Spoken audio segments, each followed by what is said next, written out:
ተመልካቾቻችን አሁን የምናነሳው ጉዳይ ከቤተክርስቲያናችን ወቅታዊ ጉዳዮች መካከል አንዱን ነው።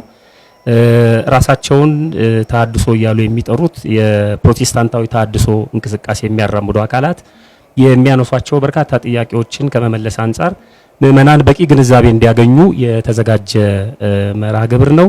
እዚህ ከፊት ለፊታችሁ እንደምትመለከቱት ሶስት እንግዶች አሉን። የቤተክርስቲያን አባቶች ናቸው።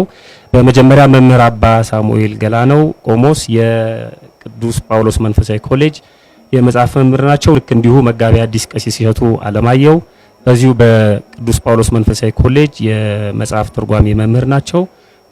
ሌላ ወንድማችን ዲያቆን ያረጋል በቅርቡ ከታተመው መድሎተ ጽድቅ መጽሐፍ ጨምሮ በርካታ የቤተክርስቲያን መጽሐፍቶችን በመጻፍ የሚታወቅ ወንድማችን ነው። የምናነሳው ጥያቄ ይኖራል በዚህ በተሐድሶ እንቅስቃሴ ዙሪያ ማለት ነው። በቀጥታ ወደ መርሃ ግብሩ እንገባለን። እንግዶቻችን እንኳን ደህና መጣችሁ እንላለን። በቅድሚያ ወደ ዝርዝሩ እና ተለቅ ወዳለው ነገር ከመግባታችን በፊት በተለይም ከቅርብ ዓመታት ወዲህ በሀገራችንም በኢትዮጵያ ማለት ነው በቤተ መንግስቱም በቤተ ክህነቱም በተደጋጋሚ እየሰማነው ያለነው አንድ ቃል አለ። ተሐድሶ እና ተሐድሶዋውያን ተሐድሶዎች እየተባለ በተደጋጋሚ ይነገራልና ወደ ዝርዝሩ ከማምራታችን በፊት ለውይይታችን መጀመሪያ እንዲሆን ቃሉ ላይ አንድ ነገር አስቀምጠን ብናልፍ ተሐድሶ ማለት ምን ማለት ነው? ቃሉስ የተገኘው ከየት ነው? ተሐድሶ የግዕዝ ቃል ነው። ሐደሰ አደሰ ከሚለው ሲሆን የወጣው ተሐድሶ የሚለው መለወጥ፣ ማደስ፣ መስራት፣ መጠገን የሚለውን ፍች ይሰጣል። ያ ማለት የፈረሰን ለመስራት የተሰበረን ለመጠገን የምንግባባበት ቃል ነው ማለት ነው። እንዲህ በቀጥታ ስናየው በጤናማ አፈታቱ በዚህ መልኩ እንጠቀምበታለን። በጣም ጥሩ ጊዜ ያክብርልኝ። መጋቢ አዲስ እሸቱ የሚጨምሩት ነገር አለ ምናልባት እዚህ ላይ? ይሄው ነው እንግዲህ እንደየሚገባበት አንቀጽ ትርጉሙ ሊለያይ ይችላል። አባታችን እንዳሉት እንግዲህ ቅድም እንደተባለው በመጽሐፍ ቅዱስም ብዙ ቦታ ተጠቅሷል። ሮሜ 12 ቁጥር 1 አካባቢም ተጠቅሷል። በዮሐንስ ወንጌል ምዕራፍ 10 ቁጥር 22 ላይ ተጠቅሷል። በሌሎችም መጻሕፍት ላይ ተጠቅሷል። እንደተባለው የፈረሰን የተበላሸን የቆሸሸን ለማጠብ እንግዲህ አሁን ተሐድሶ ማለትና ሐዲስ ማለት አንድ አይነት አለ። ተሐድሶ ማለት መልሶ እንደመገንባት መልሶ እስከዛሬ ያልነበረን ነገር እንዲኖር ማለት ብቻ ሳይሆን የነበረውን ነገር ደግሞ እንዲኖርበት ለተፈለገው ዓላማ ማስተካከል ማለት ነው። አዲስ የመስራትን ብቻ ሳይሆን ተሰርቶ የነበረውን ቤትም ከሆነ የፈረሰውን ቤት እንደመጠገን ልብስም ከሆነ አጥቦ ወደ አዲስነት ሰፍቶ ወደ አዲስነት ማምጣት በጣም የተለያየ ዘርፈ ብዙ ትርጉም ነው ያለው። እንግዲህ አሁን እኛ እየተረጎምን ያለ ነው ጥሬ ቃሉን ስለሆነ እስካሁን ባለው አስተሳሰብና ትርጉም ጠቃሚ ነው ማለት ነው። ግሱ በጎ ነው ማለት ብሩህ ሐሳብ ነው የሚያመለክተው ራሱ ሲጠራ ስሙ ማለት ነው። በጣም ጥሩ። ቃሉ ወይም ሐሳቡ ይሄ ከሆነ አንዳንድ ሀሜቶች አሉ። ለምንድነው የኢትዮጵያ ኦርቶዶክስ ተዋሕዶ ቤተክርስቲያን ተሐድሶን የማትቀበለው? ለምሳሌ በቅርቡ በአንድ የተሐድሶ ሰነድ ላይ ምን ይላል?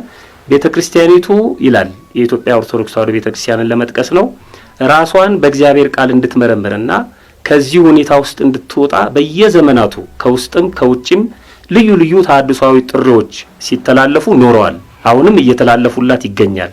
ለቀረበው የተሐድሶ ጥሪ አዎንታዊ ምላሽ በመስጠትና ተሐድሶ በማድረግ ፈንታ ስደትና መከራ ነው የታወጀው ይላልና ለምን ነው ቤተክርስቲያን ማትቀበለው? ቃሉ እንዲህ አይነት ፍቺ ካለው እንግዲህ በመጀመሪያ ደረጃ የግሱን ጠቃሚነትና አስፈላጊነት እንደየገጸ ምንባቡ የሚሰጠውን መልካም ትርጉም አይተናል። በዘመናት በጣም ከባዱ አደጋ ምንድነው? ጥሩ ስሞች ለመጥፎ ሰዎች ሊወጡ ይችላሉ። ለምሳሌ ለገሰ ቸርነት ተብሎ ሌባ ንፉግ ሊሆን ይችላል። አንዳንድ ጊዜ ትርጉሞች የሚሰጣቸው ሰው ስሙ የሚሰጣቸው ሰዎች ስሙና የስማቸው ትርጉም አልጣጣም እያላቸው በዘመናት ሲቸገሩ አይተናል። አሁን ይህንንም ሐሳብ ተሐድሶ የሚለውን ሐሳብ ሰዎች ለፍላጎታቸው ጠምዘው ወደ ኋላ ወስደውታል። ተሐድሶ የኑፋቄ ሌላ ተጨማሪ ስም ነው። በጣም ስንለጠጠው ደግሞ ወደ ኋላ ስናሰፈው የክህደት ሁለተኛ ስም ነው። በተጨማሪ ስም መተው ነው መናፍቃኑ ተሐድሶውያን ተብለው የመጡት ወይም ደግሞ አዲስ ሐሳብ ይዘናል ብለው የመጡ ሰዎች አዲስ ሐሳብ አላመጡ ነው። ምናልባት አባታችን የሚጨምሩት ነገር ካለ ሐሳቡ በጎ ነው። አሁን ስንተነትነው ተሐድሶ የሚለውን ከቃሉ ተነስተን ታዲያ የኢትዮጵያ ቤተክርስቲያን እንዲህ ውብ የሆነ ሐሳብ ከሆነ ለምን አትቀበለውም? ተሐድሶን ማትቀበለው ለምንድን ነው? ቅድም የኔታ የገለጹት ነገር አለ። እያንዳንዱን ግስ እንደያገባቡ ነው የምንተረጉመው። አሁን ህዳሴ ተሐድሶ የሚለው ቃል በጥሩ መንገድ የምንግባባበት ነው። ቅድም እንዳልነው የወደቀን ለማንሳት የፈረሰን ለመስራት የተሰበረን ለመጠገን ህዳሴ ተሐድሶ የሚለውን ሐሳብ እንግባባበታለን። ወደ ሃይማኖት ስናመጣው ግን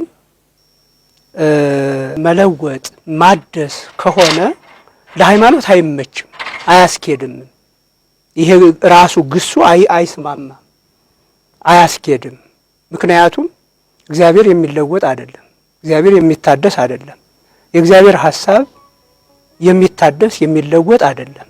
ሃይማኖት ፈርሶ የሚሰራ ሃይማኖት ተሰብሮ የሚጠገን አይደለም። ስለዚህ ከዚህ አንጻር ቤተክርስቲያን አትቀበለውም። እንደ ቋንቋ እንግባብበታለን እኮ ከዚህ ውጭ ከሃይማኖት ይዘቱ ውጭ በሆነ ነገር ቤተክርስቲያኗ ማህበራዊ ህዝባዊ እንደመሆኗ መጠን በሀገር ሁኔታ አባይን ለመገደብ አሁን ህዳሴ የሚለውን ትቀበላለች። በእንዲህ አይነት መልኩ ታስተምርበታለች። ከዚያ ባለፈ ግን በዶግማ ዙሪያ በሌሎችም አስተምህሮዎቿ ዙሪያ ህዳሴ የሚለው ስለማያስኬድ አትቀበለው። እዚህ ላይ ለመጨመር ያህል የዛ ሐሳብ አቀንቃኞች በመጀመሪያ ደረጃ አማኞች ወደ እምነታቸው እንዲያርጉ ነው ስብከት የሚሰበከው እንጂ እምነቱ ወደ አማኞች እንዲወርዱ አይሰበክም። የስብከት ዓላማ የክርስቶስም የሊቃውንትም የሐዋርያትም እኛም እንዳቅማችን የምንፍጨረጨሩ ሰዎች ዓላማ ሰዎች እግዚአብሔርን ወደ መምሰል እንዲያድጉ እንጂ እግዚአብሔር ሰዎችን ወደ መምሰል እንዲወርድ አይደለም። ሰዎች ወደ እምነቱ እንዲያድጉ ነው የምናስተምረው እንጂ እምነቱ ወደ ሰዎቹ እንዲወርዱ አይደለም የምናስተምረው። አሁን የዚህ ሐሳብ አቀንቃኞች እኔ የሚጽፏቸውን ጽሁፎች፣ የሚያሰራጯቸውን ፓምፍሌቶች፣ የሚሰብኳቸውን ስብከቶች ከሞላ ጎደል ብዙ መረጃ ከተለያየ አቅጣጫ ይደርሰኛል። እኔ የሰማሁትን ሁሉ ያስነበብኩትን ሁሉ ጨምቄ ስመለከት እነዚህ ሰዎች ወደ እምነቱ ማደግ ሲያቀታቸው እምነቱን ወደ እነሱ ለማውረድ የሚታገሉ ሰዎች ናቸው። በሌላ ቋንቋ እኔ ያልገባኝ ሁሉ ልክ አይደለም ብሎ የመደምደም፣ ለኔ ያልገባኝ ሁሉ ስህተት ነው ብሎ የመደምደም። ለምሳሌ በመጻሕፍት ጉዳይ፣ በጾም ጉዳይ፣ በጸሎት ጉዳይ፣ በነገረ ክርስቶስ ጉዳይ፣ በነገረ ማርያም፣ በነገረ መስቀል፣ በነገረ መላእክት፣ በገድላቱ፣ በድርሳናቱ፣ በተአምራቱ እነዚህ ሰዎች ጥያቄ ያላነሱበት ክፍል የለም። ከጫፍ እስከ ጫፍ ጥያቄ አንስተዋል። ሰው ደግሞ እምነቱ እየሳሳ ሃይማኖቱ እየደከመ ህሊናው እየሞተ በሄደ ቁጥር ያመነ ሁሉ ጥያቄ እየሆነበት የእምነት ሳጥን መሆን ሲገባው የጥያቄዎች ጎተራው ነው ይቀራል። ይሄ በሃይማኖት ያየነው ነው። ብዙዎች አሁን አንተ ኤችአይቪ ማለት እኮ ምንድነው የሚባለው? ኤችአይቪ እኮ ማለት ሰውነት እየተዳከመ ሲመጣ ሌሎች በሽታዎች እንዲቀሰቀሱ ማለት ነው አይደል? ሰው እምነቱ እየደከመ ሲመጣ ለተለያዩ ጥያቄዎች መከማቻ ይሆናል። ስለዚህ የዚህ ሐሳብ አቀንቃኞች በብዛት ወደፊት በዝርዝር እናየዋለን። ሐሳቡን የሚያቀነቅኑ ሰዎች ወደ እምነቱ ማደግ ያቃታቸው እምነቱን ወደ እነሱ ማውረድ የፈለጉ ወደ ክርስቶስ ማደግ ያቃታቸው ክርስቶስን እነሱ በክርስቶስ ሐሳብ መስማማት ሲያቃታቸው ክርስቶስ በእነሱ ሐሳብ እንዲስማማ እንደ ጸሐፍት ፈሪሳውያን በክርስቶስ ሐሳብ መስማማት ሲገባቸው ክርስቶስ በእነሱ ሐሳብ እንዲስማማ። አሁን በእኛም ዘመን ያሉት የዚህ ሐሳብ አቀንቃኞች እነሱ ወደ ሃይማኖቱ አድገው በሃይማኖቱ ልክ መስፋት ሲያቀታቸው ሃይማኖቱን ወደ እነሱ አውርደው በእነሱ ልክ መስፋት ይፈልጋሉ። እነሱ ደግሞ ሊወፍሩ ሊከሱ ይችላሉ። እነሱ በከሱ ቁጥር ልብሱ ሊጎተት ነው። እነሱ በወፈሩ ቁጥር ደግሞ ልብሱ ሊቀደድ ነው። ስለዚህ ቤተክርስቲያን የማትቀበለው በእነሱ ሐሳብ ልክ የሰፉትን ተቀበይ ስለሚለው ማለት በእነሱ ልቀደው ነው የሰፉት። የሚታደስና የማይታደስ ነገር አላት ቤተክርስቲያን ብለን ማስቀመጥ እንችላለን። ቅድም እንደተባለው ግሱን ስንጠቀምበት በመጀመሪያ ደረጃ ቅድም ጠቅሻለሁ። ለምሳሌ ሐዋርያው ቅዱስ ጳውሎስ በሮሜ 12 ላይ ሲናገር ይላል ሐዲሱ መንፈሰ ልብክሙ አለ። በልባችሁ መታደስ ተለወጡ ይሄን ዓለም አትምሰሉ አለ። በመጽሐፍ ቅዱስ ደግሞ የሰዎች ልብ በተለያየ ሊቆሽ ይችላል፣ ሊያድፍ ይችላል። በመጥፎ ሐሳብ፣ በዝሙት፣ በተንኮል፣ በሟርት፣ በመተት ልብን የሚያቆሽሹ የደም ስርጭቱን የእምነት ስርጭቱን የሚያዛቡ ብዙ አደጋዎች ይፈጠራሉ። ቅዱስ ዳዊት ንጹህ ልብ ፍጠርልኝ ብሏል። መቼም ይሄን ዶክተሮች እያወጡ እያጠቡ እያስገቡ እንደሚጠግኑት ልብ ማለት አይደለም፣ ሐሳቤን ለውጥልኝ ማለት ነው። ስለዚህ ቅዱስ ጳውሎስ መመናቱ ነው ዝሙት ያሰባችሁበት፣ ተንኮል ያሰባችሁበት፣ ሟርት ያሰባችሁት፣ መተት ያሰባችሁበት፣ ጥላቻ ያሰባችሁ፣ መርዝ የረጫችሁበት ልባችሁ ይለወጥ ይታደስና በክፋቱ ቦታ ደግነት፣ በኃጢአቱ ቦታ ጽድቅ፣ በሟርቱ በመተቱ ቦታ ቃለ እግዚአብሔር ይግባበትና አዲስ ነው ተለውጣችሁ እንደ አዲስ ተፈጠሩ ማለቱ ነው። ይሄ ከእምነቱ ጋር የሚያገናኘው ነገር የለም። ስለዚህ ቤተክርስቲያን ይሄን ሐሳብ የማትቀበልበት ዋናው ምክንያት ሁሉ ጊዜ በጣም ብዙ ጊዜ ተናግሬዋለሁ ተሰርታ ያለቀች ስለሆነች ተሰርታ ባለቀች ቤተክርስቲያን የመኖር እንጂ የማጥበብም ሆነ የማስፋት የማስረዘም ሆነ የማሳጠር የመጨመርም ሆነ የመቀነስ መብትም ችሎታም የለንም። ስለዚህ እነዚህ ሰዎች ቅድም እንደተባለው ቤተክርስቲያኑ ይሄን ሐሳብ በጣም ማሸጊያው ወርቅ እሽጉ ቀደስ ትገባ አፈርና ጭቃ የሆነውን ሐሳብ የማትቀበለው በዚህ ምክንያት ነው። እነዚህ ሰዎች ሐሳቡን የሚያቀነቅኑት ከራሳቸው ተራና ርካሽ ምኞት ተነስተው ስለሚያወሩት ነው። ምናልባት ሊያቆና ያርጋል የምትጨምረው ለዚሁ ላይ የቃሉ ጭብጥ ሆኖ ሳለ ቤተክርስቲያን የማትቀበለው ለምንድን ነው የሚለው ሐሳብ ላይ አሁን ሁለቱ አባቶች መምህራን እንዳሉት ነው። ሁለት ነገር አለ፣ የሚታደሰው አለ፣ ማደሻው አለ። ማደሻው ጸጋ እግዚአብሔር ነው። ጸጋ እግዚአብሔር ደግሞ የሚገኘው በሃይማኖት ነው። በዚህ የሚታደሰው የሰው ህይወት ነው። አሁን የሰው ህይወት ይታደሳል። ነገር ግን አሁን እነሱ እናድስ የሚሉት የሰውን ህይወት ሳይሆን ማደሻውን ሃይማኖቱን ነው። ከምንጩ ነው እነሱ እንለውጥ የሚሉት አሁን። ስለዚህ ቤተክርስቲያን የማትቀበለው ሃይማኖት ቅድም እንደተነገረው አንድ ጊዜ የተሰጠ ነው፣ ከእግዚአብሔር የተገለጠ ነው እንጂ በየጊዜው እየተጨመረ እየተቀነሰ የሚሄድ አይደለም። ሐዋርያው ቅዱስ ይሁዳ በመልእክቱ እንዳለው አንድ ጊዜ ፈጽሞ ለቅዱሳን ስለተሰጠ ሃይማኖት ነው ያለው። አሁን እነሱ ይለወጥ የሚሉት ሃይማኖት ስለሆነ ነው። ሃይማኖት ደግሞ አይለወጥም።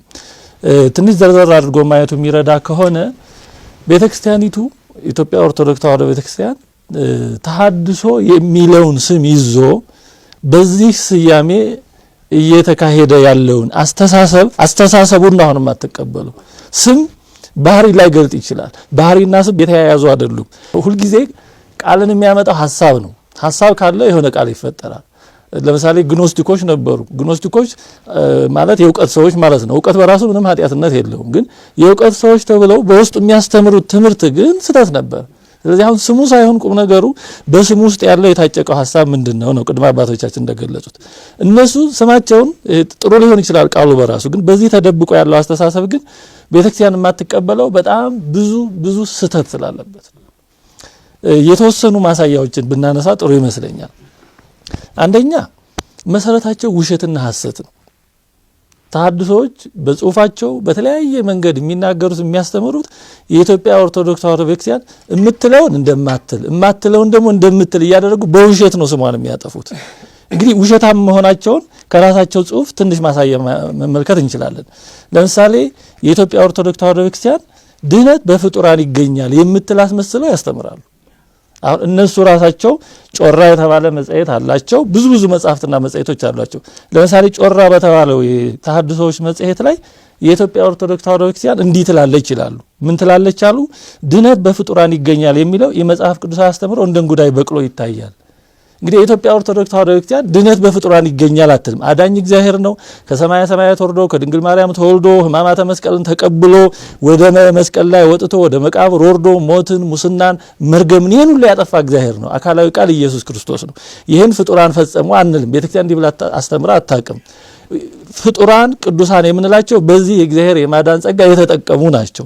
ጸሎታቸው ደግሞ ከዛ በኋላ የሚጠቅም ናቸው እንጂ የኢትዮጵያ ኦርቶዶክስ ተዋሕዶ ቤተክርስቲያን ድህነት በፍጡራን ይገኛል ብላ አስተምራ አታውቅም። ግን ተሐድሶች ቤተክርስቲያኒቱ ባልሆነ ስሟ ነው የሚከሱት። አንድ ሌላ ማሳያ ከዚሁ ጋር ብንጨምር በፍጡር ለመዳንና ገነት መንግስተ ሰማያት ለመግባት መታመንም ሆነ መመካት እርጉም መሆኑን ነብዩ ኤርምያስ ተናግሯል ብለው እንግዲህ ቤተክርስቲያን እምነቷ የተረገመ ነው ለማለት ነው። የኢትዮጵያ ኦርቶዶክስ ተዋሕዶ ቤተክርስቲያን የሚያድነው እግዚአብሔር ሳይሆን ፍጡራን ናቸው፣ ገነት መንግስተ ሰማያት የሚያስገቡት ፍጡራን ናቸው ብላ አታስተምርም። እንዲህ ያለ የሐሰት ስም ነው የሚሰጧት። ከዚሁ ጋር ፈጣሪና ፍጡራንን ታስተካክላለች ይሏታል የኢትዮጵያ ቤተክርስቲያን። ጮራ በተባለው በዚህ መጽሔታቸው ላይ እንዲህ ይላሉ ተሐድሶዎቹ። እንግዲህ ካሁን በኋላ ጮራ የነሱ መሆኑ ይታወቅ ደጋግመን ይህን ላለ ማለት ሰው ይድንበት ዘንድ ለሰው የተሰጠ ብቸኛ መድኃኒት ጌታ ኢየሱስ ነው። በእርሱ የዳኑትን ከአዳኛቸው ጋር በኩል ማስቀመጥ ካለማወቅና ካለማስተዋል የሚነሳ ስህተት ነው።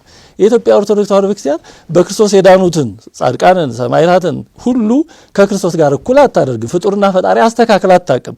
አምላከ ጊዮርጊስ፣ አምላከ ሚካኤል፣ አምላከ ተክለ ሃይማኖት፣ አምላከ ጴጥሮስ ጳውሎስ ትላለች እንጂ አምላክና ፍጡራንን እኩል የምታደርግ አይደለችም። ግን የኢትዮጵያ ቤተክርስቲያን እንዲህ ታደርጋለች ይላሉ።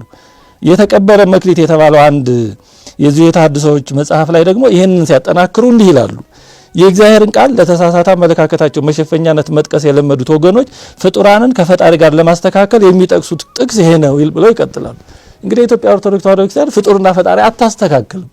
ልክ በመጽሐፍ እንደተነገረው አምላክ አብርሃም፣ አምላክ ይስሐቅ፣ አምላክ ያዕቆብ እንደተባለው አምላክ ገሌ እያለች ነው ጻድቁን፣ ሐዋርያውን፣ ሰማዕቱን፣ መላኩን የምትጠራው እንጂ ፍጡርና ፈጣሪ አስተካክላ አታውቅም። ሌላው ቅዱሳን ይጸልዩልናል ማለትን እግዚአብሔር እነሱ ካልነገሩት የማይሰማ እንደሚመስል አድርገው ያቀርባሉ። እንግዲህ ይህ ሁሉ ውሸታቸውን ለማጠናከር የሚያደርጉት ነው። ለምሳሌ መቅደስ የገቡ መናፍቃን በተባለ በተሐድሶዎች መጽሐፍ ላይ እንዲህ ብለዋል። ደግሞስ እግዚአብሔር እንደ ምድራዊ ንጉሥ በአንድ ወንበር ላይ ጉች ብሎ የሚቀመጥ መልእክተኞች እስካላደረሱለት ድረስ የማይሰማ የማያምላክ ነውን? መላእክት እስኪነግሩት ድረስ ጸሎታችንንም ወደ እርሱ እስኪያደርሱለት ድረስ የሚጠብቀው ይላል። እንግዲህ መላእክት ይጸልዩልናል ማለት እግዚአብሔር መላእክት ሄደው ሪፖርት ካላቀረቡለት አይሰማም ማለት ነው። ቤተክርስቲያን እንዲህ ብላ አታምንም። እንግዲህ የራሳቸውን አለመረዳት ወይም ደግሞ ይሄ ሰውን ለማሳሳት ያመቻል በሚሉት መንገድ ያስቀምጡታል። ግን ቅዱሳን ይጸልዩልናል ማለት እግዚአብሔር እነሱ እስኪነግሩ ድረስ አይሰማም ማለት አይደለም። ለምሳሌ በቅዱስ መጽሐፍ ራሱ ጌታችን ለምኑ ይሰጣችኋል ብሏል። ይሄ ማለት እኛ ካልነገርነው ያቅም ማለት ነው? ይሄ ማለት አይደለም። ግልጽ ነው። ራሱ እግዚአብሔር ተገልጦ አብርሃምን ተሰዶበት በነበረው በጌራራ ለነበረው ንጉስ ለአቤሜሌክ ራሱ እግዚአብሔር ተገልጦ ነው አቤሜሌክን ሂድ አብርሃም ይጸልይልህ ነብይ ነውና ይጸልይልህ ትድናለህ ነው ያለው።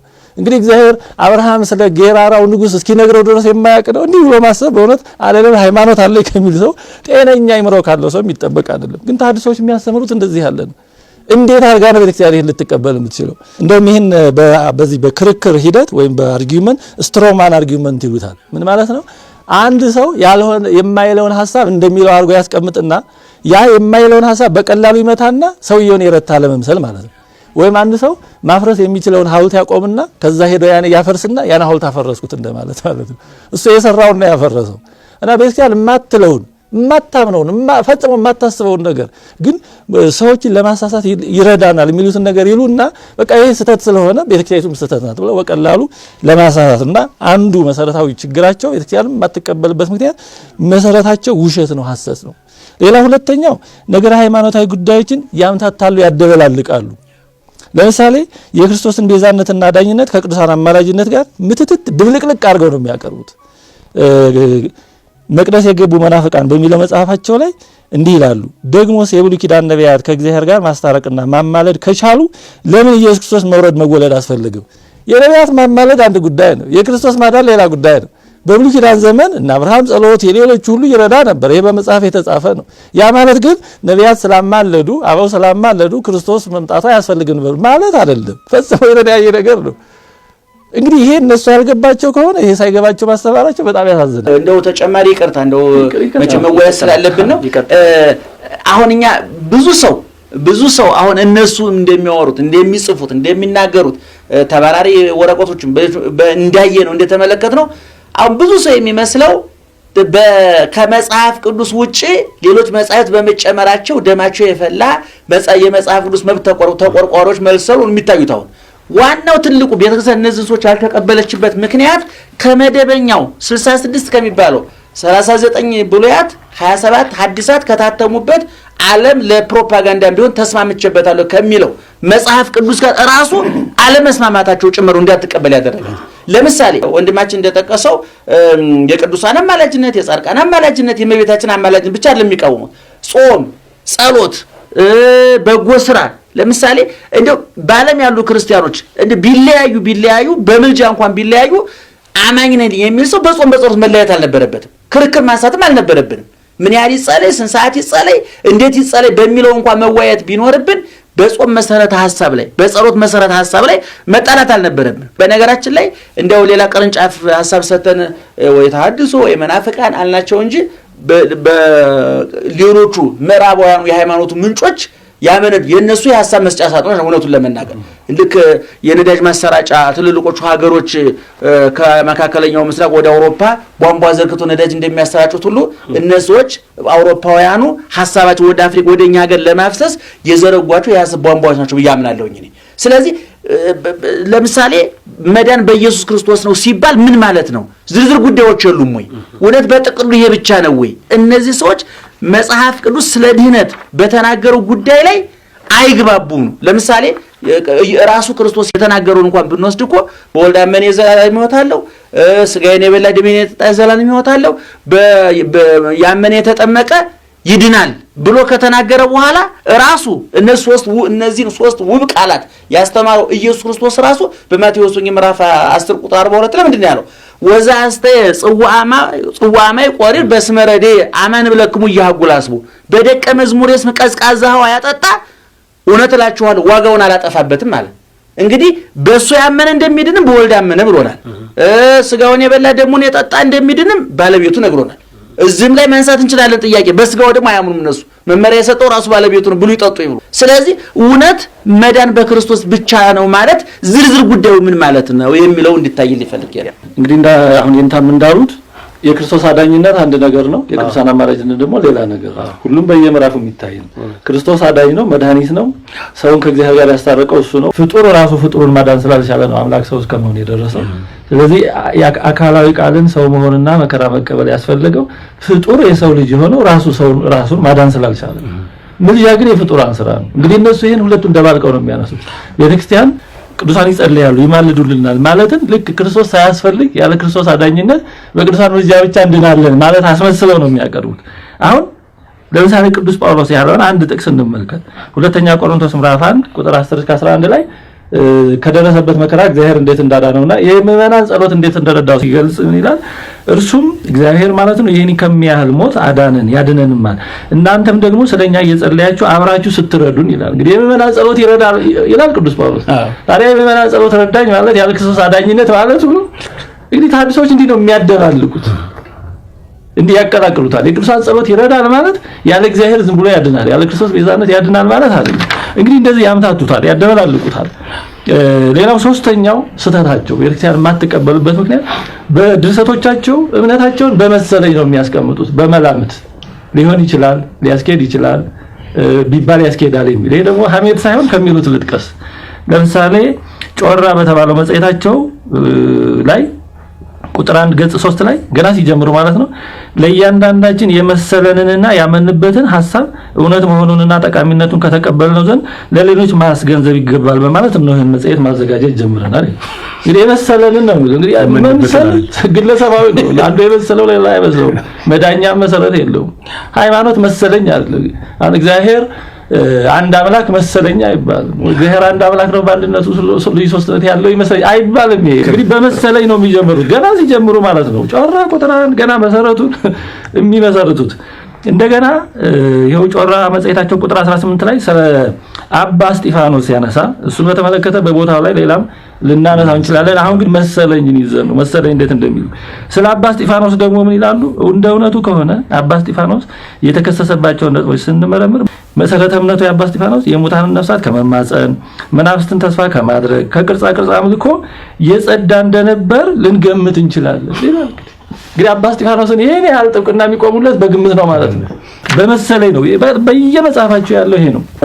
እዚህ ጮራ ላይ አንድ ብቻ ልጨምር።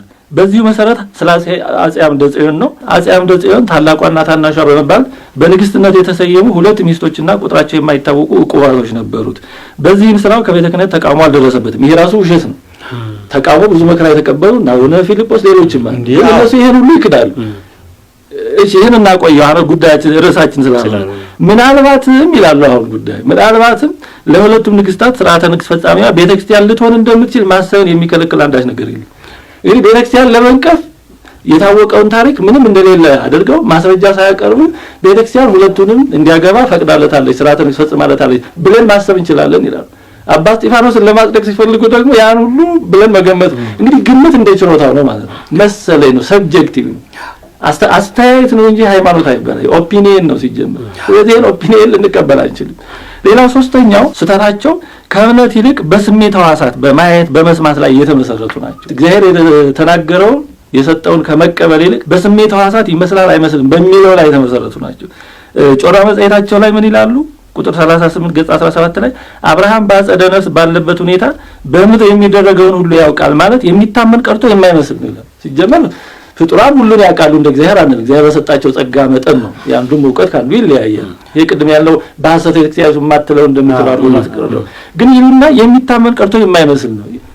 እግዚአብሔር ለቅዱሳን የሚሰጠው ዕውቀት እኮ በእምነት የምንረዳው እንጂ በመምሰልና ባለመምሰል አይደለም። ያ ስለመሰለን ልክ ሊሆን አይችልም፣ ስላልመሰለን ስህተት ሊሆን አይችልም። ስለ ስጋው ደግሞ ሲያስተምሩ ጮራ ቁጥር 19 ገጽ 8 ላይ ብዙዎች የሰው ልጅ ስጋ ካልበላችሁ ደሙንም ካልጠጣችሁ በራሳችሁ ሕይወት የላችሁም፣ ስጋዬን የሚበላ ደሜንም የሚጠጣ የዘላለም ሕይወት አለው የሚለው አንቀጽ ቅዱስ ቁርባንን እንደሚያመለክት ያምናሉ። እንግዲህ ነቀፋ መሆኑ ነው።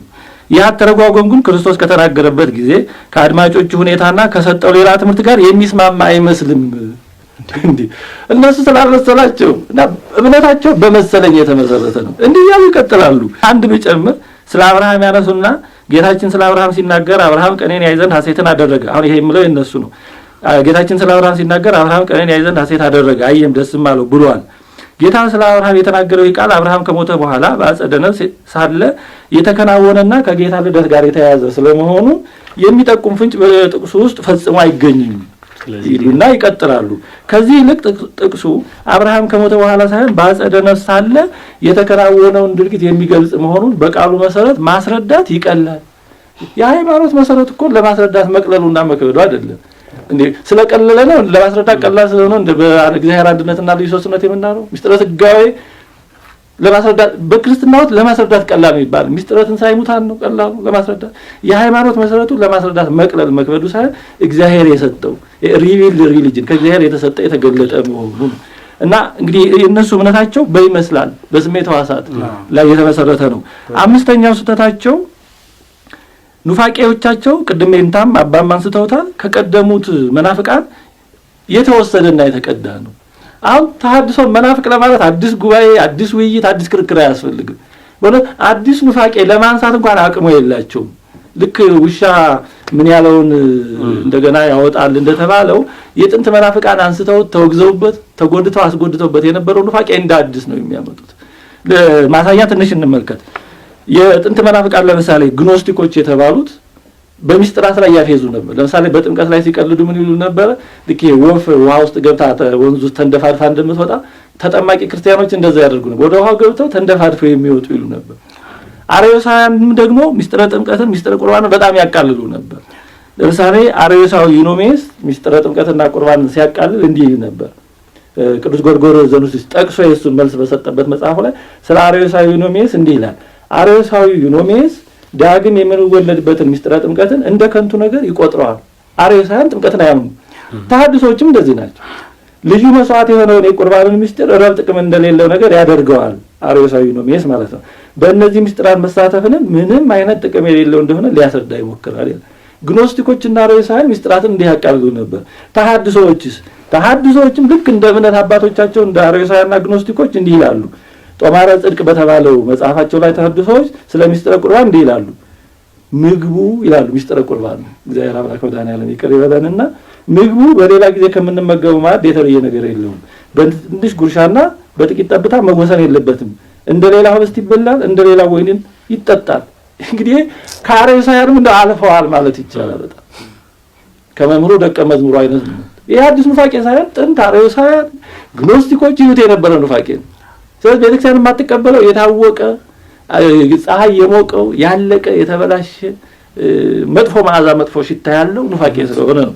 እንደገና አርዮሳውያን ኢየሱስ ክርስቶስን ያው ሎቱ ስብሐትና ፍጡር ስለሚሉት ይህንን አይነት አስተሳሰብ በተሐድሶች እናገኛለን። ተሐድሶች አሁን ክርስቶስን ጓዴ፣ ወንድሜ፣ ሽቶዬ፣ ናርዶሴ ይሄ በምን ይባላል? ላተንታሪያኒዝም ይሉታል። ወይም ያልተባ ለዘብ ያለ አርዮሳዊነት ማለት ነው። አርዮሳውያን በግልጽ ወልድ ፍጡር ብለዋል። እነዚህ ግን አምላክ ነው ይሉና ግን በውስጡ እንደ ተራ እንደ ሩቅ ያደርጉታል። ጓዴ፣ ወንድሜ፣ ናርዶሴ፣ ሽታዬ ምናምን ይሄ ያልተባ አርዮሳዊነት ነው። እንደገና ለዳነሽ ነፍስ የሚጎዳት ኃጢአት የለም ይላሉ ተሐድሶች። ምን ይላሉ? ለምሳሌ ጦማረ ጽድቅ የተባለው መጽሐፋቸው ላይ ይህን ከተረዳን በኋላ ራሳችንን ለማሻሻል ሙከራ እናደርግም፣ በእኛ ውስጥ ያለውን ኃጢአት ለማሸነፍ መፍጨርጨር የለብንም፣ ክርስቲያን እንዲህ ማድረግ አለበት ተብሎ የተጻፈ አናገኝም ይላሉ። እንዲህ መጽሐፍ ቅዱስ የሚለው ስለተጋድሎ አይደል እንዴ? ይህን ጥንት የነበሩ ግኖስቲኮች ይሉት የነበረው ግኖስቲኮች ምንድነው? ሰው በእውቀት ስለሆነ የሚድነው ካወቀ ምንም ኃጢአት ቢሰራ ስጋ አንድ ጊዜ እዚህ ዓለም ጠባይ ስለሆነ አፈር ላፈር ነው። ስለዚህ ምንም ኃጢአት የለም ይሉ ነበር። አሁን የተሐድሶችም እምነት ይሄን ነው። በቃ ሰው ካመነ ኃጢአት የሚባል ነገር የለም ነው። ይሄ ጥንት ግኖስቲኮች ይሉት የነበረ ነው። ኦሪትና ብሉይ ኪዳንን ይጠላሉ። መነናውያን ግኖስቲኮች ብሉይ ኪዳን ይጠሉ ነበር እነ መርቀያን። አሁን ተሐድሶች ብሉይ ኪዳን በጣም ነው የሚጠሉት የሚጸየፉት። እንደውም የእነሱን ሀሳብ የማይቀበለውን ሰው የሚለጥፉበት ታርጋ ይሄ ኦሪት ብሉይ ኪዳን ይሉታል። ግን ብሉይ ኪዳን በእግዚአብሔር መግቦት የማዘጋጃ ነው። ለሐዲስ ኪዳን ማዘጋጃ ሆኖ እግዚአብሔር ያሳየው ነው። ብሉይ ኪዳን በሐዲስ ነው የተተረጎመው የተገለጠው። ለሐዲስ ኪዳን ደግሞ ማስረጃው ብሉይ ኪዳን ነው። አንድ ሁለቱ ተመጋጋቢዎች ናቸው። እና እነዚህ ግን ብሉይ ኪዳን አይቀበሉም። እንደው ለስሙ 66 ይበሉ እንጂ ወደ ምር ሲገባ እንደ መርቃያን አንዱንም ሁለቱንም አይቀበሉትም። እየቀነሱት ነው የሚሄዱ። በሐዲስ ኪዳን አሁን ብዙዎች የሚሉት ዮሐንስ ወንጌል፣ ሮሜ፣ ገላትያ በአብዛኛው እዚህ ዙሪያ ነው የሚያጠነጥኑት።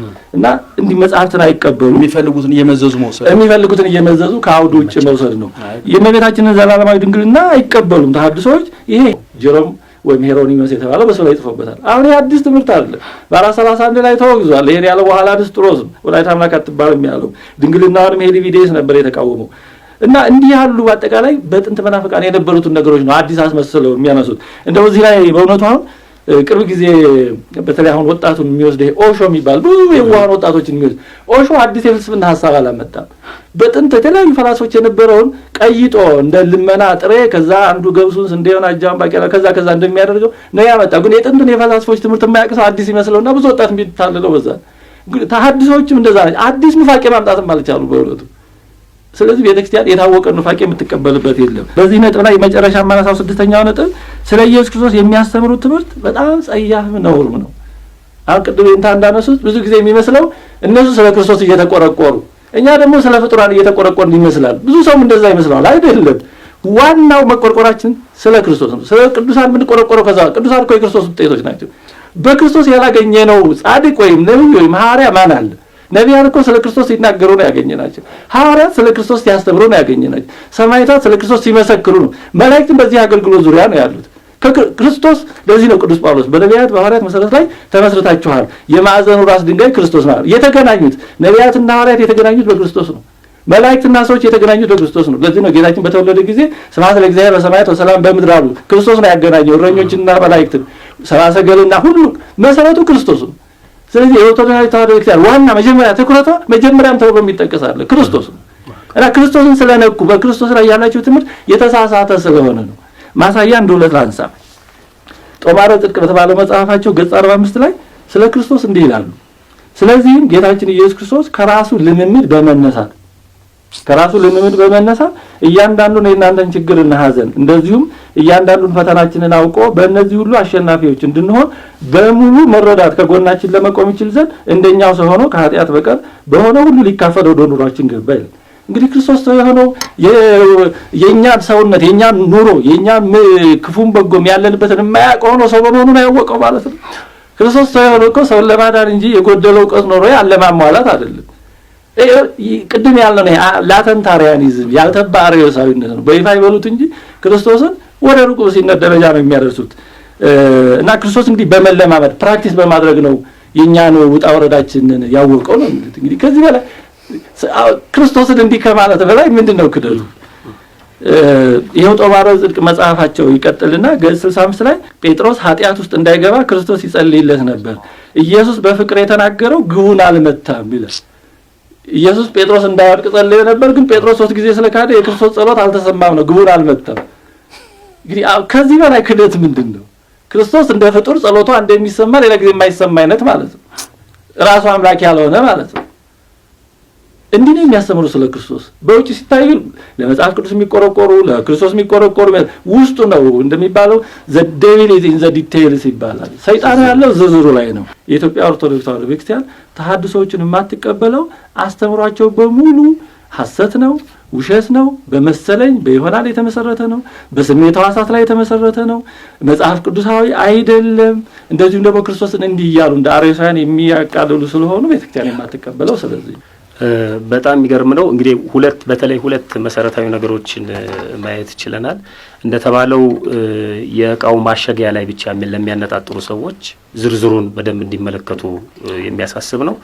ትንንሽ ነገሮች ላይ የሚንጠለጠሉ ደግሞ ዋናው መሰረታዊው የክርስቶስ ማዕከል የሚያደርገው ቤተክርስቲያናችን ትምህርቷ ክርስቶስ ላይ እንደሆነ መሰረታዊ የሆነው ነገር ላይ እንዲያተኩሩ ይሄ በአማላጅነት በቅዱሳት መጻሕፍት ዙሪያ የሚነሱ ጥቅሶች ላይ ብቻ ለሚንጠለጠሉ ሰዎችም በቂ ግንዛቤ ነው። ወደሚቀጥለው ስንሄድ እነዚህ ቀደም በጋቤ ሐዲስ ሲገልጿቸው የኑፋቄ ተጨማሪ ስም ያሉት የተሐድሶ አሁን ደግሞ በዝርዝር ስናያቸው ትምህርታቸውን ወደ ክህደት የሚያዘነብለው ማለት ነው። በሐሰት በማምታታት በስሜት ትምህርታቸውን የሚያስተምሩ እነዚህ ወገኖች ይሄ እንቅስቃሴ የተሐድሶዋን እንቅስቃሴ ጅማሮው ምን ይመስላል? ምናልባት ካልሰፋብን ከዓለም ተነስተን በኢትዮጵያ ውስጥ የተጀመረው መቼ ነው? በኋላ ለምናነሳው ነጥብ በተለይ ታሪክ ሽሚያ ላይ ለምናነሳው ነጥብ የሚረዳን ስለሆነ ይሄ እሳቤ በዓለምም በኢትዮጵያም የተጀመረው መቼ ነው? ከታሪክ አንጻር ማለት ነው። ምናልባት ይሄንን አንስተን መሄድ ስላለብን አባታችን የኢትዮጵያ ኦርቶዶክስ ተዋሕዶ ቤተክርስቲያን ለምን አትቀበለውም ብለን አንስተን ብዙ ነገሮችን አይተናል። በጥቅሉ የፕሮቴስታንት ተለዋጭ ስማቸው ነው ይሄ ተሐድሶ የሚለው። በ1517 ሉተር ያንን እምነት ከጀመረው ጀምሮ እርሱ እንኳን በሕይወተ ሥጋ እያለ ከ10 በላይ ከሱ የተገነጠሉ ብዙ የእምነት ተቋማት አሉ። ከሱ የተገነጠሉ ዛሬ ጠቅላላ በዓለም ላይ ከ30,000 በላይ ከዚያ እምነት የተገነጠላል። ስም መሰየም ነው፣ ሐሳቡን አይለያይም። የሥነ ምግባር ሕጸጽ ያለበት የምንኩስና ሕይወት የከበደው የዚህ ጥርቅም ሁሉ ከነበረበት ዶግማና ቀኖና ጠብቆ ከሚኖረው እምነቱ ሲወጣ እንዲህ አይነት ስም ማውጣት ይፈልጋል። ስለዚህ ከዚያን ጊዜ ጀምሮ ይሄ ማፈንገጥ፣ መውጣት፣ ስም መስጠት የተለመደ ነገር ነው። ከጽንሰ ሐሳቡ ጀምሮ ስንመለከት ግን ሉተር ከያዘው አቋም የተሐድሶች አቋም ይለያሉ ብለን በምናነጻጽር ጊዜ በምንም አይነት አይለያዩ። በክርስቶስ አማላጅነት ኦርቶዶክስ ተዋሕዶ ቤተክርስቲያን አታምንም፣ የባህሪ አምላክ ነው ብላ ነው የምትቀበለው። ፕሮቴስታንት ያማልዳል ነው።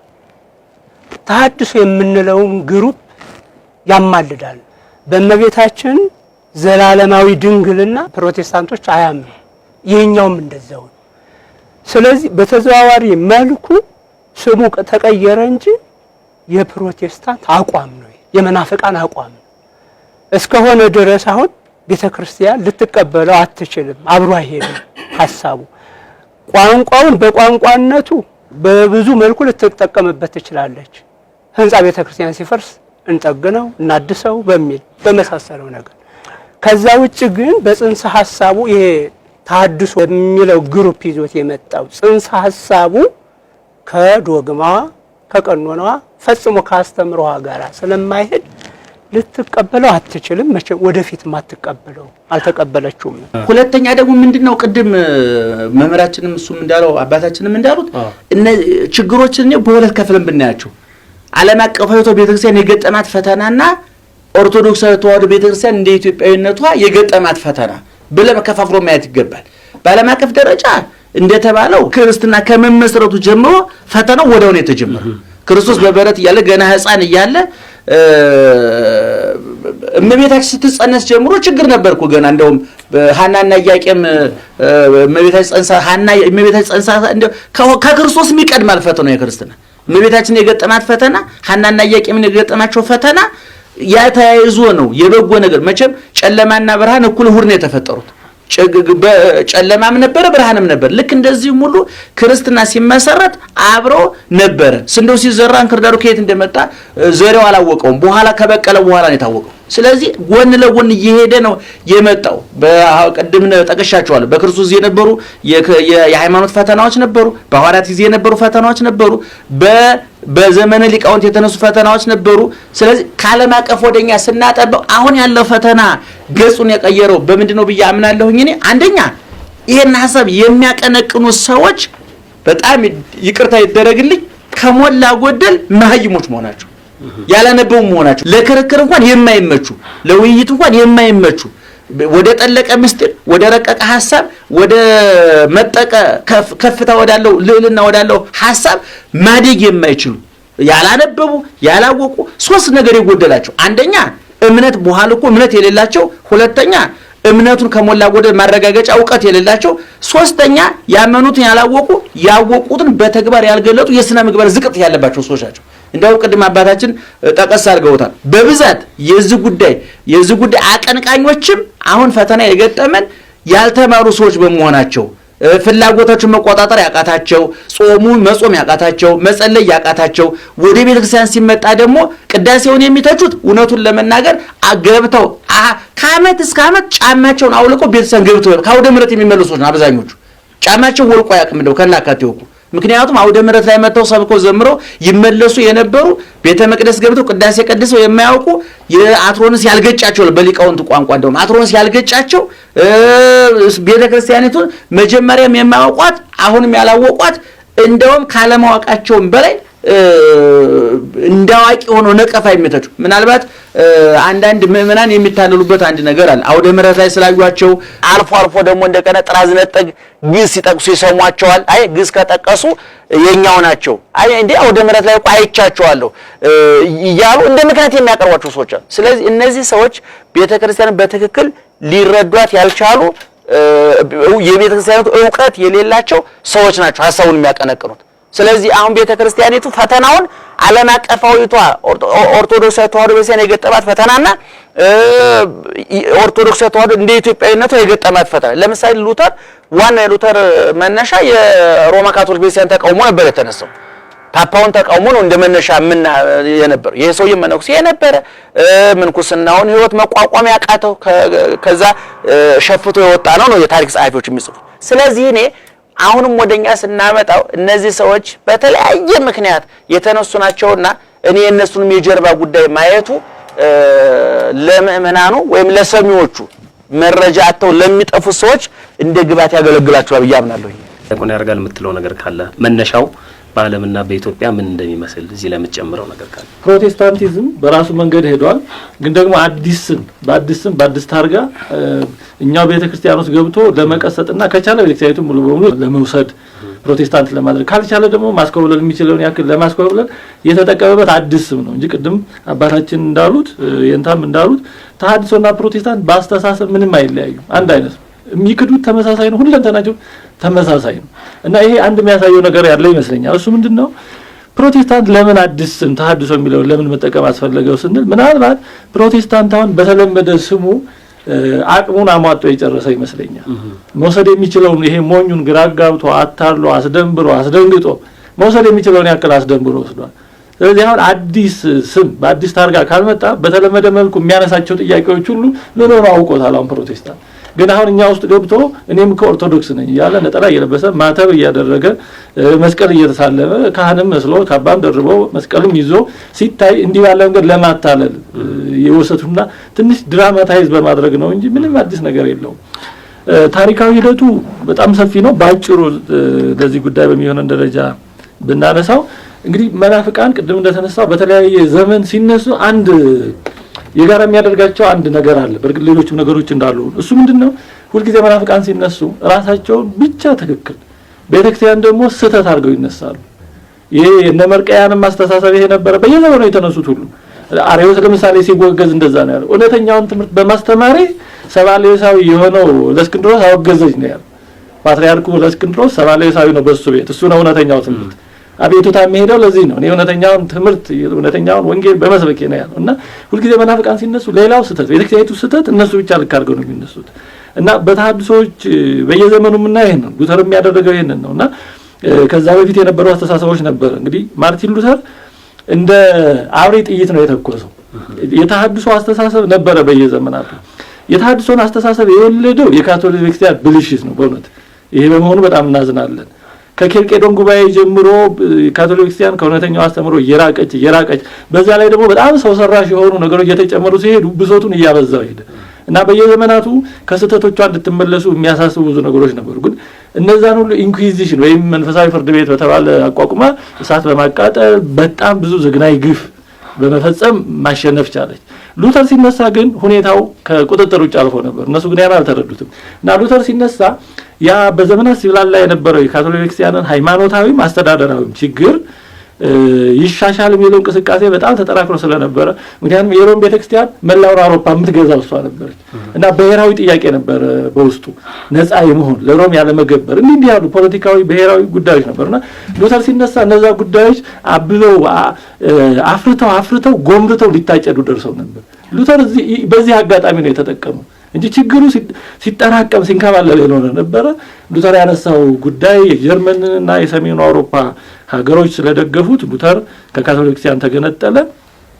ከዛ በኋላ ምንድነው የፕሮቴስታንት አስተሳሰብ ይሄ ተሐድሶ አስተሳሰብ ዋናው ችግር የሆነው ምንድነው? ማንም ሰው መጽሐፍ ቅዱስን እንደፈለገ መተርጎም ይችላል። ግላዊ ሃይማኖት አደረገው። ስለዚህ ከዚህ በኋላ ቅድም አባታችን እንዳሉት በእያንዳንዱ ቀን እንደ አሜባ ይቆረጣል። ለምሳሌ ዛሬ አንድ ቸርች የመሰረቱት አካላት ከተጣሉ ሁለቱ ፓስተሮች ካልተስማሙ ሁለት ቸርች ይመሰረታል። እዚህ አዲስ አበባ ብዙ ቸርቾች ተገንጥለዋል። 2 3 4 ልክ እንደ አሜባ ነው። አሜባ አንዱ 2 ይሆናል፣ 2 4 4 8 እያለ ማይከላዊ አሰራር እንዳይኖር ማለት አዎ ማይከላዊ ተጠያቂነት እንዳይኖር እኔ ባይ የሚል አሁን ለዚህ ነው አሁን የተሐድሶ አስተሳሰብ ራሱ ማን ነው የሚጠየቀው ለሚለው ማይከል የለውም።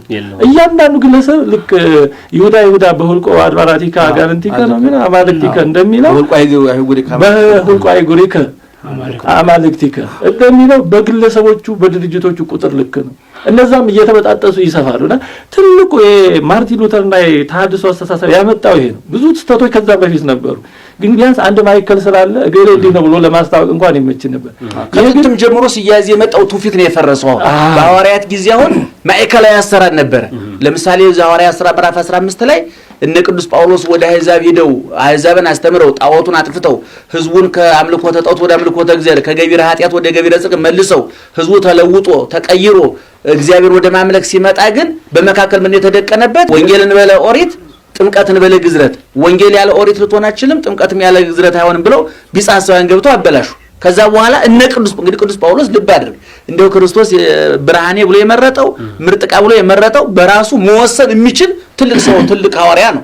ነገር ግን ኢየሩሳሌም ተሰብስቦ ለነበረው ሲኖዶስ ምናልባት በ50 ዓመተ ምህረት ይመስለኛል በ50 ዓመተ ምህረት ለሲኖዶሱ ሐሳብ የቀረው በኋላ ምንድነው ሲኖዶስ የቀረው ሄደን እንደዚህ እንዳስተምረን እንደው ገላትያ ምዕራፍ 2 ላይ ቢነበብ ዝርዝር ጉዳዩን ይናገራል። የዛ ነጸብራቅ ሆነ ሄደን እንደዚህ ሆነን አስተምረን ነበረ።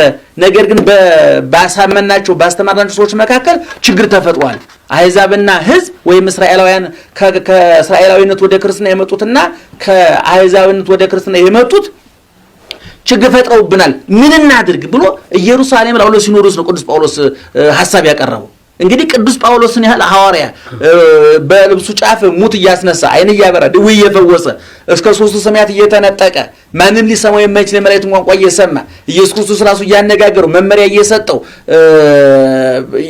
ይሰራ የነበረ ሰው ለሲኖዶስ ነው ሐሳብ ያቀረበው።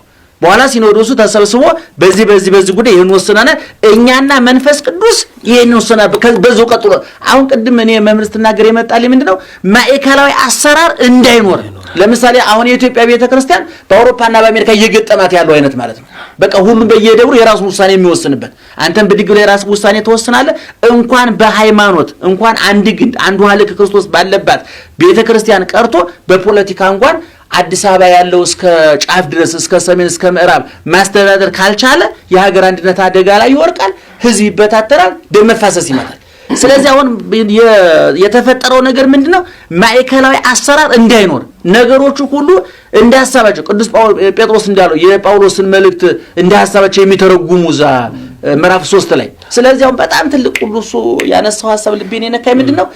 አንደኛ ማዕከላዊ አሰራር እንዳይኖር ሁሉም በየራሱ እንደወሰን። ይሄ ደግሞ አይደለም ዛሬ ሰው በመንፈሳዊ ሕይወቱ እየደከመ በሄደበት ጊዜ አይደለም በመንፈሳዊ ሕይወታቸው የጠነከሩ ቅዱሳን ሐዋርያት በነበሩበት ጊዜ እንኳን በማዕከላዊ አሰራር እየተወሰነ በሲኖዶስ እየተወሰነ ይሄ ይጨመር ይሄ ይቀነስ ይሄ ይሰረዝ እያሉ መመሪያ የሚሰጥበት ዘመን ነበር።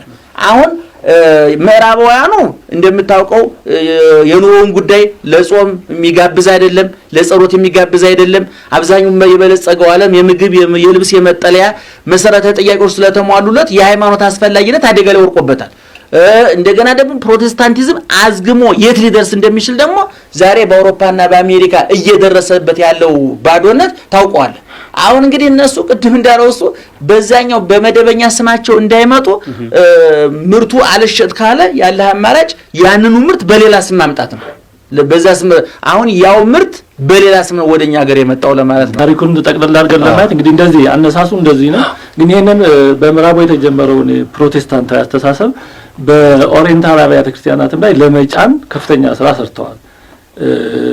በግብጽ ብናይ በግብጽ 19ኛው መቶ ዓመት መጨረሻና በ20ኛው መጀመሪያ አካባቢ የግብጽ እንግዲህ በአውሮፓውያን ቅኝ ተገዢ ስለነበረች እነዛ የፕሮቴስታንት ሚስዮናውያን የቅኝ ገዢዎቹን ስልጣንና ኃይል መከታ በማድረግ የግብጽን ኦርቶዶክስ ቤተክርስቲያን በተለያየ መንገድ ወጣቶችን በመሳብ ስኮላርሺፕ በመስጠት ካህናትን በማሰልጠን ውስጣቸው ሰርገው በመግባት እንዳለች ቤተክርስቲያኗን ተሐድሶ ፕሮቴስታንት አድርገው ለመውሰድ ብዙ ጥረው ነበር። ግን በጣም በዛን ዘመን የነበሩት አባቶች በተለይ ቄርሎስ አራተኛ ናቸው የግብጽ ቤተክርስቲያን የትንሳኤ አባት የሚባሉት ከ1861 አካባቢ የነበሩ ናቸው። ቄርሎስ አምስተኛም በጣም ከፍተኛ ስራ የሰሩ ናቸው። ቄርሎስ ስድስተኛው ቅርብ ጊዜ የምናውቃቸው ይሄ ቅድስና የተሰጣቸው 1960ዎቹ ላይ የነበሩ ናቸው። ግን ትልቁ የግብጽ ቤተክርስቲያን ትንሳኤ የተጀመረው ቄርሎስ አራተኛው ላይ ነው። በአፄ ቴዎድሮስ ዘመን ነበሩ። እንደውም ኢትዮጵያ መጥተው ነበር ፓትርያርክ ከመሆናቸው በፊትና እንግዲህ ወጣቱ እየተረዳ በዩኒቨርሲቲ ውስጥ የነበረው መንፈሳዊ እንቅስቃሴ በእኛ ሀገር ግቢ ጉባኤ የምንለው እንግዲህ እነ ሀቢብ ጊዮርጊስ በቴዎሎጂ በሰንበት ትምህርት ቤቱ ከፍተኛ ስራ ሰሩ። በገዳማዊ ህይወቱ ደግሞ እነ ዳው ማቴዎስ ወይ ማታ አልምስኪን የሚሉት እና የደከሙት ገዳማት እየተጠናከሩ ሰንበት ትምህርት ቤቱ ቴዎሎጂ እየተጠናከረ የፕሮቴስታንት ተሐድሶ አስተሳሰብ እየተረዱ ስለመጡ በግልጽ አልተሳካላቸውም። ከዛ ቀጥሎ የዘመቱት በህንድ ነው። በህንድ በሚያሳዝን መልኩ ህንድ በእንግሊዝ ቀኝ ተገዥ ነበረች። አንግሊካን ፕሮቴስታንቶች አንደኛ ልክ ፕሮቴስታንቱ በይፋ በመውሰድ ምዕመኑን በመቀሰጥ፣ ሁለተኛ ደግሞ ውስጥ ገብተው ተመሳስለው እንዳለ ቤተክርስቲያኑን ለማዋጥ ያደረጉት ጥረት በአሳዛኝ በሆነ መልኩ ተሳክቶላቸዋል። ከዚህ የተነሳ ቅዱስ ተክኖውን ስርዓተ ቅዳሴውን ውጫዊ ኤክስተርናል ይሁን መገለጫውን የእምነቱን መገለጫ ማለት ነው እምነቱን ቀይረው የእምነት መገለጫውን ቅድም እንደተባለው ምርቱ ተቀይሯል፣ ማሸጊያው ግን ያው እንደዚህ ስለሆነ ያልተማረው ምን መለየት አልቻለም። ልብሰ ተክኖ አለ፣ ቃጭሉ አለ፣ ዶሎ አለ፣ ህንጻ ቤተክርስቲያኑ አለ፣ መስቀሉ አለ። ስለዛ የሚታመነው ግን ተለውጧል። ለምሳሌ በተለያዩ ጸሎቶች ላይ ቅዳሴው በተለያዩ ጸሎቶች ላይ አስተብቆ ምልጃ አለ። ለምሳሌ በእንተ ማርያም ወላዲትከ ወእንተ ዮሐንስ መጥምቅከ አሁን ይሄንን ምን ብለው ቀየሩት? ማርያም ወለደች ዮሐንስ አጠመቀ። አሁን ይሄና ስለወለደች ስለ ድንግል ማርያም ማለትና ማርያም ወለደች በጣም የተለያየ ነው። ማርያም ወለደች ታሪክ ነው። ያ ምንም ላይ ይችላል ሳይነምር በጣም የተለያየ ነው። ድንግል ማርያም ስለወለደች ስለ ድንግል ማርያም ብለህ ማለት ግን በጣም ብዙ ነገር ነው። ይሄንን አሁን የሚለይ ሰው ነው የሚረዳው። ዮሐንስ አጠመቀ ማለት ታሪክ ነው። ማንም ማያምን ሰው ሊለው ይችላል እንደ ታሪክ ነው። ስላጠመቀ ስለ ዮሐንስ ብለህ ማለት ግን አስተብቆት ነው። እንዲህ ያለ በጣም በውጭ በቀላሉ በማይለይ መልኩ የተወሰኑ ካህናትን ዲያቆናትን ምዕመናን ወጣቶች ለዩ ሁለቱም ኦርቶዶክሳዊ ነን አሉ። ምንም ማድረግ ስላልተቻለ የህንድ ፍርድ ቤት አካፍሏቸዋል ቤተክርስቲያኑ። እንግዲህ ውጭ ሀገርም አይተናል። ለምሳሌ ዱባይ ላይ በአጥር ተለይቶ አንዱ ቤተክርስቲያን የኦርቶዶክሳውያኑ ነው፣ ሌላኛው ደግሞ የማርቶማዎቹ የሪፎርምድ ኦርቶዶክሶቹ ነው እና አንድ ላይ ተሳክቶላቸዋል። ቀጥሎ እንግዲህ ዘመቻ ያለው አሁን እኛ ላይ ነው። እኛ ላይ ባጭሩ ምንድነው ቀደም ያለ ነው አርመኖች ስራው በዛው ግር መንገድ አርመኖችም ላይ እንደዚሁ በአጠቃላይ ኦሪየንታሎች ላይ ከፍተኛ ስራ ነው የተሰሩት። በተለይ አርመኖች ደግሞ በዙሮት በመከራ በኦቶማን ኢምፓየር ካደረሰባቸው ከአንደኛው ዓለም ጦርነት ጀምሮ በዙሮት ስለሚኖሩ በጣም የተጋለጡ ነበሩና ይህም እንደ ሲኖዶሳቸውም ከሁለት የተከፈለ እንደዚህ ስለሆነ በጣም ከፍተኛ መከራ ተቀብለዋል። እነሱም እንደዚሁ በኢትዮጵያ ላይ አሁን እየተሰራ ነው ያለው ወደ 18ኛው እና 19ኛው መጀመሪያ አካባቢ ወደ ኋላ የሚስብ ነው። እነ ሳሙኤል ጎዋት እንደዚህ ሃይፍሊንግ እንደዚህ የሚባሉ የፕሮቴስታንት ሚስዮናውያን መጥተው ምንድን ነበር ዋና ዓላማቸው? ቤተክርስቲያኑን እንዳለ በወንጌል ሽፋን ፕሮቴስታንት አድርጎ እንዳለ መረከብ ነበር የሰሩትና ያን ጊዜ ስልታቸው ምን ነበር? ሊቃውንቱን ከተቆጣጠረ ቤተክርስቲያኑን እንቆጣጠራለን የሚልና ከላይ ነበር የጀመሩት እና ከዚህ የተነሳ እነ ሳሙኤል ጎባት ከሊቃውንተ ቤተክርስቲያን ጋር ከፍተኛ ክርክር ያደርጉ ነበር። ካህናቱን ከቀየር ሊቃውንቱን ከቀየር መቀየር እንችላለን። እንግዲህ አጼ ቴዎድሮስን ከእንግሊዞች ጋር ግጭት ውስጥ ያስገባቸውና ህይወታቸውን ያወሳሰበ የኢትዮጵያ ሂደት ያ ነው። አጼ ቴዎድሮስ የሚፈልጉት የብረት አቀጣቀጥ፣ የእንጨት አሰራር፣ ሌላው እውቀት ነው። እነሱ የሚፈልጉት ግን ሀገሪቱን በፕሮቴስታንት ሚዜራ መለወጥ ነው። እና ምንድነው ያደረጉት? ከላይ ለምሳሌ እነ ደብተራ ዘነበ እና አለቃ ታዬ በዚህ ሂደት የተለወጡ ናቸው፣ ፕሮቴስታንቶች ናቸው። እና ሊቃውንትን በመቆጣጠር ቤተክርስቲያንን የመቆጣጠር ስልት ነበር፣ ግን አልተሳካም፣ ተነቃባቸው። እነ መሰረት ስብሐት ላብ የዚህ ውጤት ናቸው። የኔታ እየተባሉ አለቃ እየተባሉ ቤተክርስቲያን የመጡ መዝሙር እየቆሙ ግን ፕሮቴስታንት አድርሶ መካነ ኢየሱስ ሴሚናር የሚያስተምሩ ሲሞት መካነ ኢየሱስ የተቀበረ ሰው ነው። እና ሊቃውንትን በመቆጣጠር ቤተክርስቲያንን የመረከብ ሂደት ነበር። ህዝቡ እየነቃ ሲመጣ አሁን በተለያየ መንገድ ኮሌጆችን፣ ማሰልጠኛ ቦታዎችን ወዘተርፈ በመቆጣጠርና የሚሰለጥኑ ሰዎችን በመውሰድ እነሱን በማሰልጠን ነው ቤተክርስቲያኑን ለመረከብ የሚሞክሩት። በኤርትራ ላይ እንደውም ቅርብ ጊዜ ራሳቸው ያወጡታል። ኤርትራ ቤተክርስቲያን እንዳለ የኛ ቤተክርስቲያን ላይ መድኃኔዓለም ኤርትራ አስመራ ላይ መድኃኔዓለምና ማን ቤተክርስቲያን ላይ ነው መካነ ኢየሱስ ላይ ሙሉ ወንጌል ላይ ስብከት አለ ሂዱ ስሙ እየተባለ ነው። እና በጣም መለየት የማይቻልበት ደረጃ ደርሰው ኤርትራ ውስጥ የነበረችው ኦርቶዶክስ ቤተክርስቲያን እና እዚህ መሀል ከተማ መሀል ሀገር የነበረችው የኦርቶዶክስ ቤተክርስቲያን ደርሰውበት የነበረውን የተሐድሶ እንቅስቃሴ ማንም አያውቅም። በኤርትራ አካባቢ የነበራችሁ ሰዎች ጥቂት ሲቀረን ነው የ93 ጦርነቱ 91 የተጀመረው ጦርነት ጥቂት ሲቀር ነው። በኤርትራ የነበረችው ቤተክርስቲያን ከመጠን በላይ ተሐድሶውን አስፍተውት ነበር። ስለዚህ ምን ይባላል? ስላሴና መድኃኔዓለም ቤተክርስቲያን ውስጥ ከቅዳሴ በኋላ እንዲህ ይታወጅ ነበር። ይሄ ታሪክ አይደለም፣ በዘመኔ ያየሁት የሰማሁትን ነው የምነግራችሁ። ያረጋገጥኩትን ሰነድ ያለውን ነገር ነው የምነግራችሁ። ቅዳሴ ከተጨረሰ በኋላ ነገ አስመራ ሙሉ ወንጌል ኮንፈረንስ ስላለ እንድትሄዱ ተብሎ ይነገር ነበር። ሙሉ ወንጌል ቤተክርስቲያን ማስመር ያለችው እዚህ ኦርቶዶክስ መድኃኔዓለም ነገ ኮንፈረንስ ስላለ እንድትሄዱ ብለው ከፕሮግራማቸው በኋላ ይናገሩ ነበር። ስለዚህ ኤርትራ የነበረውን ተሐድሶ እዚህ መሀል ሀገር ካለው ተሐድሶ ጋር አንድ ላይ በማድረግ ብሔራዊ የሆነ ነገር ለማቋቋም ጥረት ተደርጎ ነበር፣ ግን አልተሳካም። ያ ጦርነት መጣ፣ ለማንም ያልጠቀመ ጦርነት። በእግዚአብሔር በተአምራት ነው። ምንም እንኳን ያ ጦርነት 1991 የወንድማማቾች ጦርነት በመሆኑ ብናዝንም በዛ መንገድ ግን ከኢትዮጵያ ተባረው ሄደው የነበሩት ኦርቶዶክሳውያን ስለ ተሐድሶ ያውቁ ስለነበር እዛ ሄደው ነው እንደ አዲስ መንፈሱን አነሳስቶ ኤርትራ ምዕመናንን ተሐድሶ ቤተክርስቲያን ሊቆጣጠራ ሲል ከሞት አፋፍ ያወጧት። ይሄ በኦሪየንታል የሚባሉት እንግዲህ የኬልቄዶን ጉባኤንም የማይቀበሉት አብያተ ክርስቲያናት ናቸው። ሀያት አብያተ ክርስቲያናት የሚባሉት ይህንን ሲመስል በኦሪየንታል ብቻ ሳይሆን በምስራቅ ኦርቶዶክስ አብያተ ክርስቲያናትም ላይ አለ። ለምሳሌ በሩሲያ ብቻ ላንሳ። እንግዲህ ሩሲያ በተለያየ መንገድ በኢኮኖሚውም በእውቀቱም በጦር መሳሪያውም ስለምትቋቋማቸው አንዱ ሩሲያን ወደ እነሱ አስተሳሰብ ለማስገባት የተጠቀሙበት መንገድ ኦርቶዶክሱን ሪፎርም ማደስ ነው እና በተለያየ መንገድ ቤተክርስቲያኑን በተለያዩ ዘመናት ለማደስ ሞክረዋል። በተለይ ይሄ የተሐድሶ እንቅስቃሴ ምን ነበር የሚባለው ሩሲያ ቤተክርስቲያን ውስጥ ዘ ሊቪንግ ቸርች ሙቭመንት ይሉት ነበር። ይሄ ህያዊት ቤተክርስቲያን እንቅስቃሴ እንደማለት ነው እና በ1920ዎቹ በቦልሼቪክ በዚህ በምንድነው በኮሙኒዝም በሌኒን ምክንያት ሩሲያ ከፍተኛ ኪሳራ ውስጥ ገብታ ተበሳቃቅላ ስለነበር ያን አጋጣሚ ተጠቅሞ ቤተክርስቲያኒቱን ብዙ ነገሮች ለመለወጥ ጳጳሳት የሚመሩት አንድ ቡድን ተቋቁሞ ነበር። ይሄ ዘ ሊቪንግ ቸርች የሚባል እና ኦርቶዶክሳዊ ቀኖናዊ ፓትርያርክ አሁን ቅዱስ ብለዋቸዋል ቅዱስ ቲኮን ታስረው ስለነበር ብዙ ካህናትን ብዙ ነገሮችን ወስደው ቤተክርስቲያኒቱ ህጋዊ ቤተክርስቲያን እነሱ ሊደርሱ በጣም ጥቂት ደረጃ ቀርቷቸው ነበር። በኋላ ግን መንግስት ድጋፍ ስለነሳቸው ብቻ ተአምራዊ በሆነ መንገድ ታሪኩ ሰፊ ስለሆነ የሩሲያ ቤተክርስቲያን በተሐድሶዎች ከመዋጥ ከመጨረሻ አፋፍ ላይ ነው የዳነችው። እንዲያውም በዚህ በ70 ዓመት ውስጥ የሩሲያ ቤተክርስቲያን ወደ 40 የሚደርሱ ጳጳሳት ተገድለውባታል በኮሙኒስቶች። ወደ በሺህ የሚቆጠሩ ካህናት በሚሊዮን የሚቆጠሩ ምዕመናን ተገድለውባታል እና የቤተክርስቲያኑን ሰቆቃ ያበዛው የዚህ የተሐድሶዎቹ መረጃ እያወጡ መስጠት ነው ይባላል። እነሱ በኋላ መከራው ላይ ቀርላቸው ንዋያተ ቅድሳት ከተደበቁበት እያሳዩ ሚስጥሯን እያወጡ እነዚህ የተሐድሶ አንቀሳቃሾች ጳጳሳቱም ካህናቱም እዛ ውስጥ የገቡት ቤተክርስቲያኒቱን በጣም ውስጧን አጋልጠው የሰጧት እነዛ ናቸው። ግን በእግዚአብሔር ቸርነት አሁን የተሐድሶ እንቅስቃሴ ጠፍቷል ሩሲያ ላይ በጥሩ ሁኔታ ስለተቆጣጠሩት ማለት ነው እና አሁን በትኩስ ሁኔታ ተሐድሶ እየተሰራ ያለው የኢትዮጵያ ቤተክርስቲያን ነው።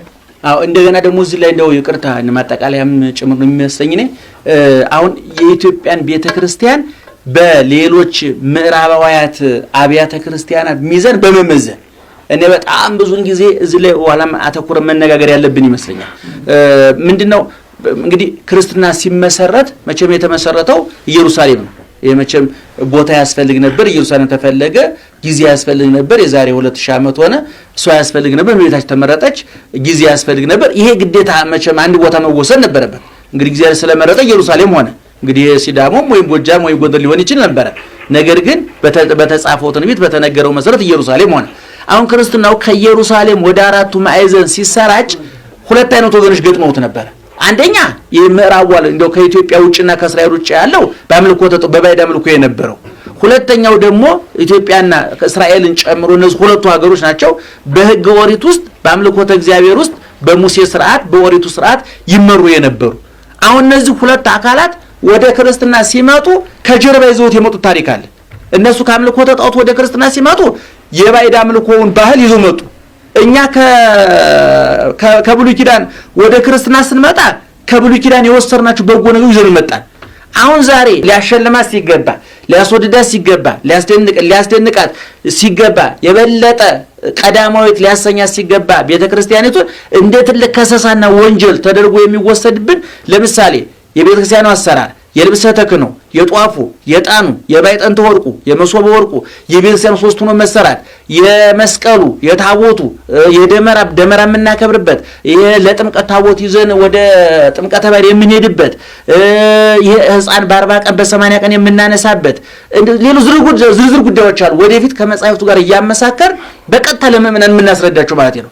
አሁን እኛ ጋር ለተነሱ መናፍቃን እንደ ትልቅ ጀብዱ እያደረጉ ለሌላው ሰው የሚነግሩት እነዚህ ቤተክርስቲያናቱ ከብሉይ ኪዳን ወደ ሐዲስ ኪዳን ያሻገረቻቸው የክርስቶስን ማንነት አዳኝነት ቢያጎሉት እንጂ የማይደብቁት የምስጢረ ሥጋዌን የሚተረጉሙልን እንዲያውም ለነገረ ድህነት፣ ለነገረ ክርስቶስ፣ ለነገረ ሥጋዌ መስበኪያ ጥሩ ቦታ፣ ጥሩ ጊዜና ጥሩ ሁኔታ ያመቻቹትን ትውፊቶችና ስርዓቶች እንደ መምቻ አድርገው ይጠቀሙባቸዋል። ስለዚህ እኔ የኢትዮጵያን ቤተክርስቲያን መቼም የዓለም ኦርቶዶክስ ተዋሕዶ ቤተክርስቲያን አካል ናት፣ ሌላ ቤተክርስቲያን አይደለችም።